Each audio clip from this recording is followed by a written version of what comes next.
सोचो अगर एक दिन आपकी ज़िंदगी अचानक बाकी लोगों से बिल्कुल अलग हो जाए और लोग आपको देखकर ये कहें ये कुछ नहीं कर पाएगा, तो क्या आप हार मान लोगे या खुद को साबित करोगे?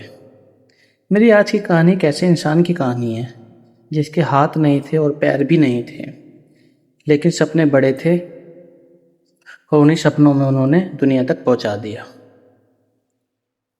साल 1982 ऑस्ट्रेलिया में एक ऐसे बच्चे का जन्म हुआ, लेकिन जन्म के बाद डॉक्टर और परिवार वाले हैरान रह गए। बच्चे के हाथ नहीं थे और पैर भी नहीं थे। यह स्थिति एक दुर्लभ जन्मजात अवस्था की वजह से थी।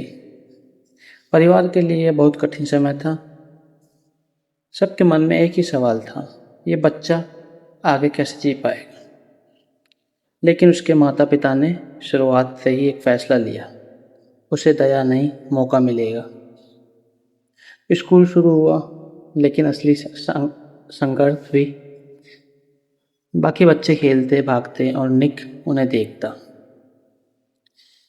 कई बार लोग समझ नहीं पाते, कुछ बच्चे मजाक भी बनाते थे। धीरे धीरे उनकी अंदर एक अकेलापन बढ़ने लगा। उन्होंने खुद से सवाल पूछना शुरू किया, मैं अलग क्यों हूँ? क्या मेरी ज़िंदगी में कोई दिक्कत है? क्या मेरी ज़िंदगी भी कोई कीमत है? ये समय उनके लिए बहुत भारी था, लेकिन कहानी ख़त्म यहीं नहीं हुई।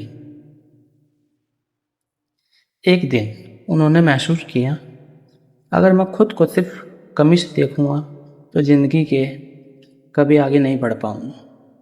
उन्होंने छोटी छोटी चीज़ें सीखना शुरू की, अपना काम खुद करना, लिखना, पढ़ना और लोगों से बात करना शुरू किया। धीरे धीरे उनका आत्मविश्वास बढ़ने लगा। उन्हें समझ आया, कमज़ोरी हमेशा हार नहीं होती। जब वो बड़े हुए, उन्होंने लोगों के लिए सामने बोलना शुरू किया। शुरुआत छोटी थी, लेकिन लोगों पर बड़ा असर था। क्यों? क्योंकि वो सिर्फ बातें नहीं करते थे, वो अपनी ज़िंदगी जीकर दिखा रहे थे। धीरे धीरे स्कूल, फिर कार्यक्रम, फिर अलग अलग देशों तक उनका सफ़र पहुंचा।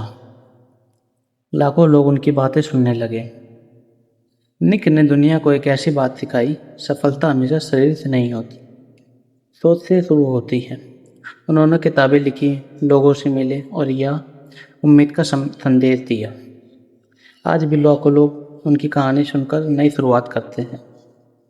अगर कभी लगे कि ज़िंदगी बहुत मुश्किल है, तो ये याद रखना, कभी कभी हमारी सबसे बड़ी ताकत उसी जगह छुपी होती है जहाँ हमें अपने सबसे बड़े कमज़ोरी दिखाई देती है। और शायद आज का दिन आपकी नई शुरुआत हो। अगर ये कहानी आपको पसंद आई हो तो लाइक करना मत भूलना। कमेंट में मैं हार नहीं मानूंगा ये भी लिख कर जाएं और सब्सक्राइब तो ज़रूर करें। मिलते हैं अगली नई कहानी के साथ।